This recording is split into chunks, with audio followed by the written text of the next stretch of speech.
Mutual presents another in the series of weekly visits with the American Eagle in Britain. Interviews with American servicemen will be conducted by Major Ken Treadwell of New Rochelle, New York, and the music supplied by the Gremlin Orchestra under the direction of Lieutenant George Queeg, conducted by Sergeant Tom Frank of New York. In addition to those just mentioned, we will also hear the voice of B.B. Daniels, and among the servicemen interviewed will be some from Newark, New Jersey, Nashville, Tennessee, Los Angeles, California, Tacoma, Washington, San Francisco, Brooklyn, New York, Cleveland, Ohio, New Orleans, Louisiana, Denver, Colorado, Philadelphia, Pennsylvania, Chicago, Illinois, and many others. This program is broadcast by special arrangement with the British Broadcasting Corporation and is presented as it was received and transcribed in New York earlier today.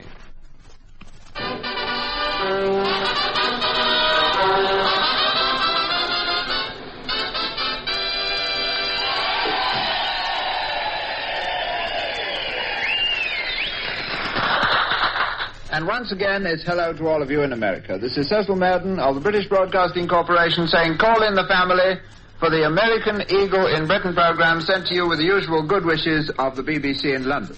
And this opening spot is always given to 6 of the smaller towns in the United States. This is Sergeant Mariel W. Stover calling Greencastle, Pennsylvania. This is Aviation Radioman James E. Prendergast from Wolf Point, Montana. This is Sergeant Vic Nygren from Madison, Minnesota. This is Machinist Mate Dwayne Moore calling Warren, Ohio. This is Corporal Donald R. Mills calling Anaheim, California. This is Private First Class Verl McKelvey calling De Leon, Texas. Thank you, and those 6 were just picked out at random in this room under the pavement in Dunker's Den in this famous American Red Cross Rainbow Corner Club in London. This is where I introduce our interviewer from New Rochelle, New York, member of the 8th Air Force, Major Ken Treadwell.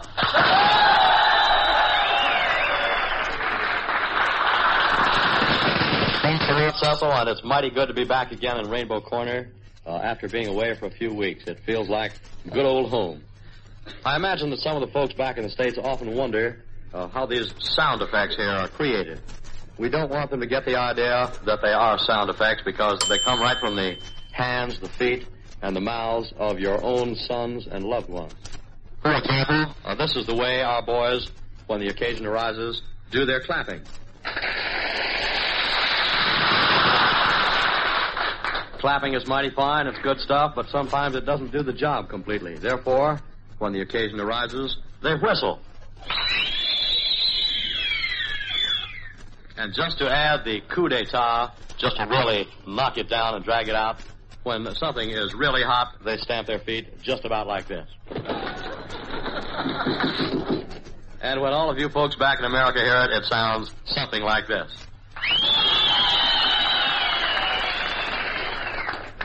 Wonderful, wonderful. We're all set to go on.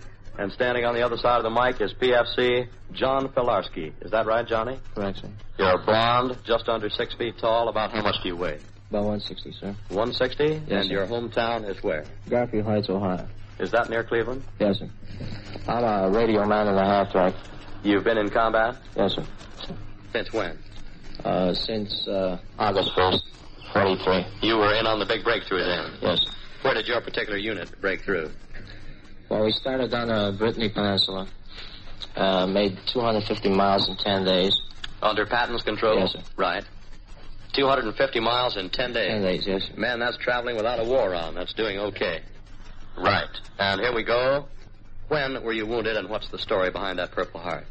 Well, I was wounded at October 8th, and I happened to be on a reconnaissance undergoing the Blue 88, and just happened I was an unfortunate one, and happened to get my shrapnel on my hand. Where were in your hand? Yes, sir. Is it okay now, Johnny? Yes, it's just as good as new. Well, I'm glad that, I'm sure that your folks, and I'm sure we are happy to hear that. In connection with home, by the way, what do you think about the most? What occupies your mind? Well, my folks bought a little dream house for my brother and me. A little dream house? Yes. Back there in Garfield Heights? Garfield Heights, yes. What's the address?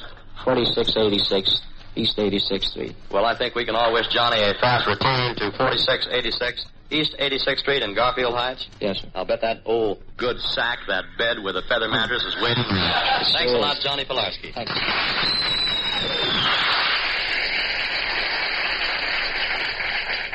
And here's a man they don't call Blackie. It's Private Irwin Scott, and they must call you Red. Is that right? That's right, sir. It's short, but it's Red. Red, where's your home? I'm from Harlingen, Texas. I see that you're wearing the combat infantry badge and also paratrooper's wings. That's right, sir. How many jumps have you had, Red? I've had 13 jumps. The 13th one was in combat. Number 13 in combat? Yes, sir. And you came through okay. Is 13 your lucky or unlucky number for any particular reason? Well, I don't know if it is or not, sir, but I jumped the 13th man. How about that? Where was that? Was that part of some invasion? That was on the invasion of southern France. Southern France? Yes, sir, back in August. Right. It's often been called a model invasion. The good old Stars and Stripes refers to it jokingly as the Champagne Campaign, but it was far from that, and we know it. How long were you in the line, Red? Well, in France, we were in the line 94 days. That's a long tour. What was your particular job? I was a rifleman. Carrying a rifle for 94 days. Well, thanks a lot, Red. Good luck to you.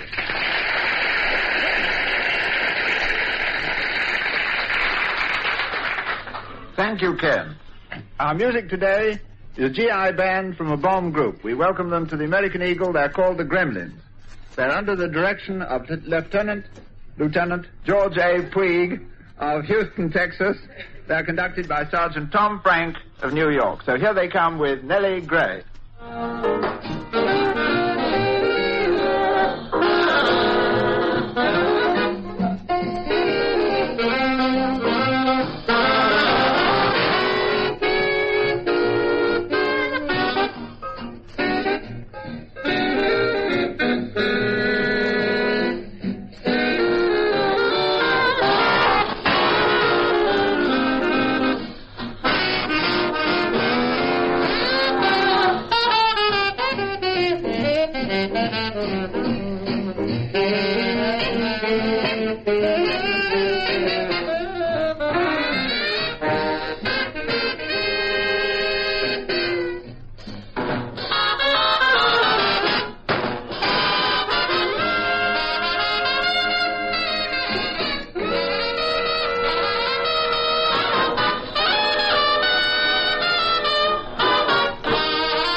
And it's the roving microphone now. Hometowns first and then your names. So take over, Ken, will you, with the roving microphone. Thank you, Cecil. And what better place to start than with this mighty fine Gremlin band? Here's a big man with a bass fiddle. Brooklyn, New York, Sergeant Itch Rosowski. Itch, if they could see that haircut back home, they'd be ashamed of you. Here we go. San Francisco, California, Sergeant Ernest Sherman. And here plays plenty of piano. He's a guitar man. Guitar men are traditionally short and smooth. Here's a solid apple. Boston, Massachusetts, Sergeant Tony Amara. Thanks, Tony. First saxophone. Jimmy McDowell, Tacoma, Washington. Tacoma heard from. Who's next to Tacoma? Los Angeles, California, Alfred, Carolina. And I'll bet you speak some Spanish, don't you, Al? Yeah, man. Waterbury, Connecticut, Corporal Nicky Sola. Right next to Nicky. Mount Vernon, Kentucky, Bob Thompson. Had a bit of trouble remembering his hometown just for a minute. Mount Vernon, Kentucky. How about a trombone? Brooklyn, New York, Pete Nizzle. Drums, can you yell? I can't reach you. Give a yell. Nashville, Tennessee, Ruth Harris. They could hear that all the way back in Nashville, yeah. Brooklyn, New York, Leon Robbins. Let's hear that hometown again, Leon. You were too far away from the mic. Brooklyn, New York. I further understood that. How about a trumpet, man? Here's our first trumpet. Spring Valley, New York, Herb Bernstein. Newark, New Jersey, Morty Wayman. That was Newark, New Jersey. Morty who? Wayman, just in case he was too far away from the mic. Let's slide down this first row and get them as they fall. Here's a corporal with the Airborne Troop Carrier Command. Westboro, Massachusetts, Charlie Hackett. And here's about 250 pounds worth of the 8th Air Force. Appleby, Texas, Leland Spivey. What? Why is it the big men always have voices like that? Here we go. Philadelphia, PA, John A. Moore. Chicago, Illinois, PFC Irving Hirsch.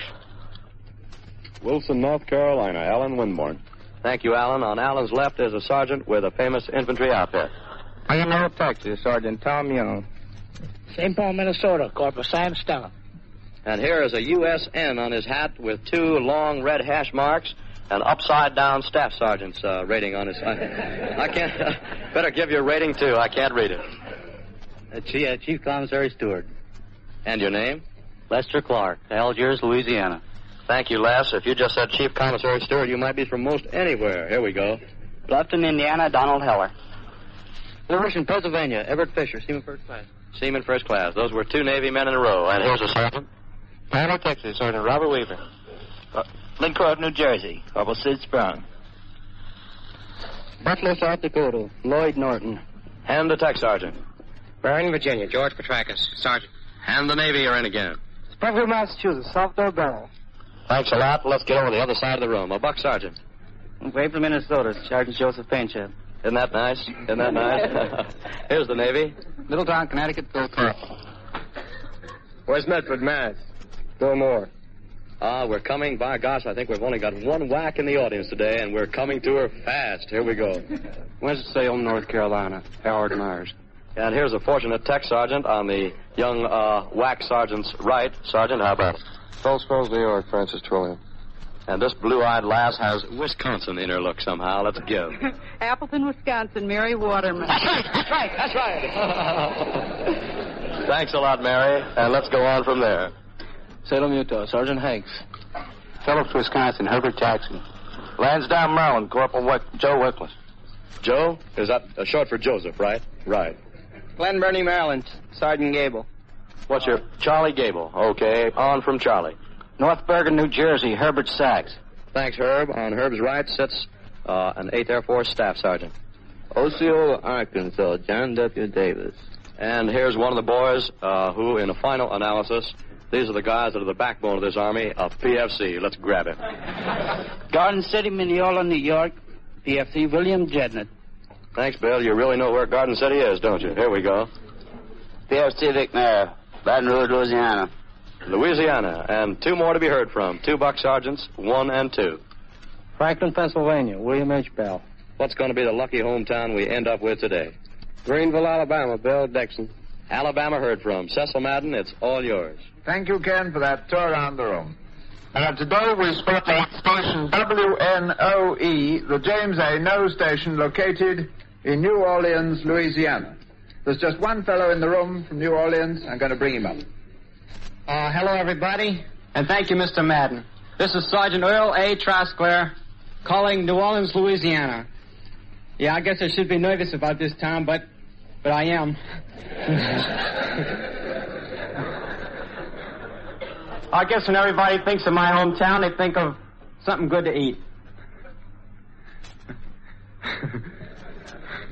Something good to eat. Yeah, that's Antoine's.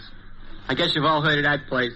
Juicy steaks, fried chicken, oysters, raw oysters. That's all, brother. Thank you very much. I think he should be MC of this program and not me. So good luck to all of you in New Orleans from all of us here in Dunker's Den in London.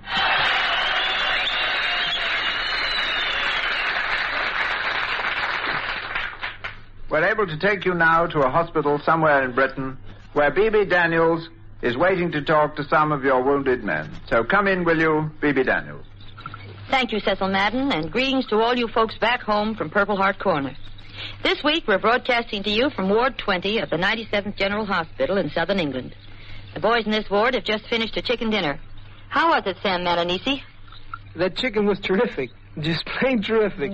Of course, I'd like to have my sister Bessie here to fix me an antipasto or some raviola. I bet my dad, Mr. James Madanisi, is getting ready to eat some right now. Where does he live, Sam? At 3265 East 123rd Street, Cleveland, Ohio. There's another address back there I think a lot about, too. Who lives there? The best looking, the most cheerful. Just say Miss Sophie Ducato. In other words, the girl you're going to marry. Is that her picture? Yes, and it went all through the fighting with me. Hi, Bibi. Hiya, pal. What's your name? 3309 Showstone Street, Denver, Colorado. No. Your name? Oh, John M. Kawasaki. Well, now that we've met, John, I think you could use a new cigar. That one's getting a bit short. Here's a new one for you. Thanks, Bibi. I always agreed with Jimmy Durante that noses like ours give a man dignity. But they do make cigarettes a problem. You're likely to burn the end off the old nozzle with a cigarette, but with a cigar, you have the match right out in the open where it can do any harm.